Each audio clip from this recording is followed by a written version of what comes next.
Hi everyone, I hope you are doing well. So in this video, we are going to discuss Leetcode problem of the day.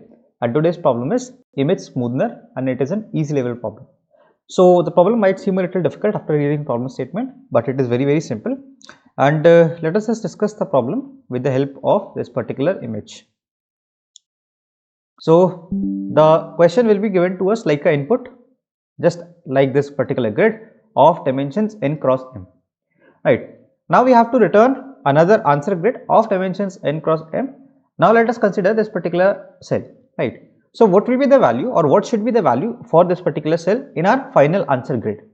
It should be the average of all the numbers present in and around it. By that I mean you have to consider this particular value itself and all the values that are present around it. So those will be 8 cells in total. Right. So you take the current value, you take the value of all the cells around it, take their sum, and finally their average. So for this particular cell, there will be a total of 9 values. So whatever the sum is, let's say we got the sum, we have to divide it by 9, and we are allowed to take the floor value. So for this particular cell in which 7 it is written, the answer should be 1 plus 2 plus 3 plus 6 plus 7 plus 8 plus 11 plus 12 plus 13, this whole value divided by 9. So that will be actually the floor value of this particular whole sum, right? So this will be the answer for this particular cell. Now again, they have also given us another example where the current cell does not have all the neighbors. So in that particular case, whatever values we have, we'll have to take that. For example, 19 plus 20 plus 24 and 25. Now since there are only 4 values, we have to divide this whole value by 4 and then take the floor value. So this is how you can calculate the answer for all the cells.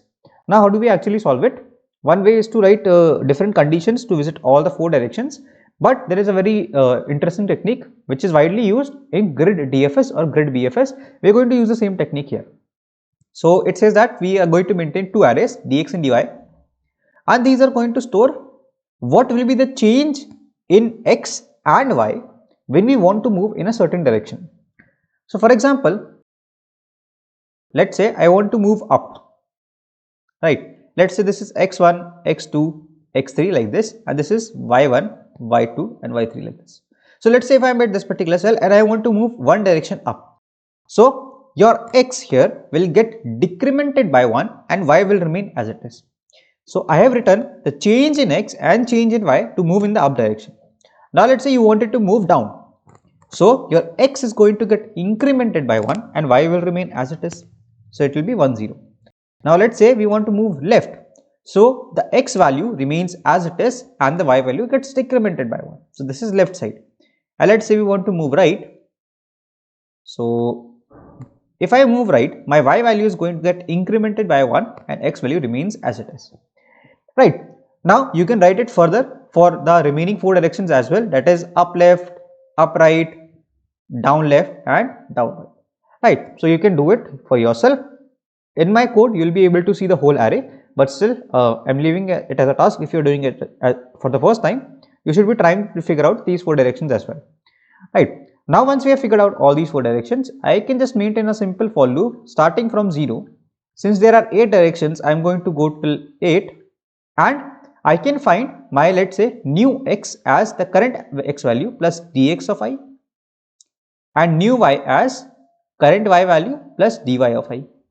So you see, I'll be able to move in a particular direction if I use this particular array, right? So I have to use the same I and I'll be able to move in one of the 8 directions for each of those 8 different values of I, right? So this is exactly how you can figure out all the elements in all the directions.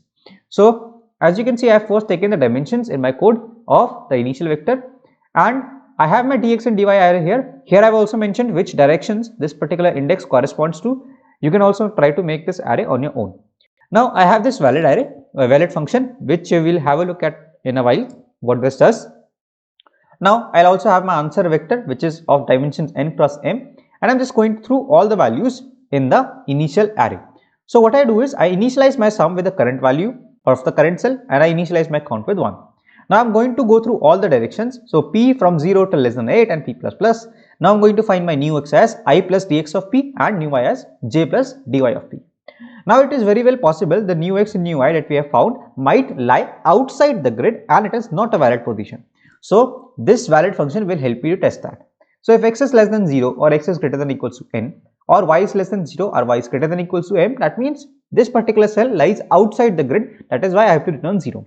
Otherwise I am going to return 1. If this valid function returns true, I am going to add the current value to my answer and increment the value of my count. At the end, I can just set my answer of ij as sum divided by count. So this would be the solution of this particular problem. At the end, I can just return my answer vector and this will be the final solution. So I am just submitting it to show you that this particular code works.